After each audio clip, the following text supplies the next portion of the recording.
Hello. Hi ka, hi. Ha? Oo. Taga saan ka? Taga Samar. Samar? Layo mo naman. Layo. Sakay pa ako ng biciclo. Wala kang kamag-anak dito? Meron, wala nga pa ako eh. Saan ka nakatira ngayon? Yan, sa likod nila. Ano pangalan mo? Mar Pilido. Morinaga. Morinaga? Kawawa ka naman. May pamilya ka dito? Wala nga eh. Pahingi ako para Ang ano, tawag nito, saan ka sa Samar? Sa ano? Guys, yung hindi ko kasi masyadong naano si Mar kanina guys. Gawa nung biglang nasa stoplight kasi ako. Inabutan ko na lang siya ng 50 pang kain niya at saka pang soft drinks. Naawa ako sa kanya eh.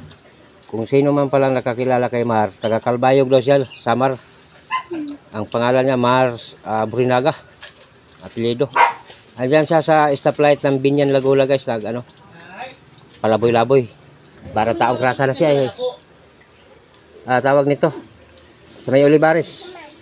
Pag tuwing stop, nanghihingi siyang bare-bare pagkain daw niya. Hindi naman siya masyadong ano, yung sabing tulig. Parang matino naman siya kausap guys. Hindi ko siya masyadong na ano kanina. Gawa nung biglang go. Namasada kasi ako kanina guys.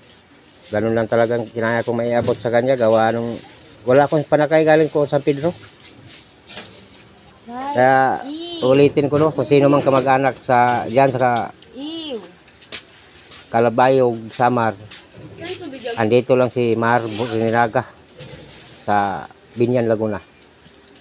At kung sino mang gusto mag-ano sa kanila, PM nyo lang yung anong Facebook page ko, Rangkada Ka Pobre. Thank you po, maraming salamat.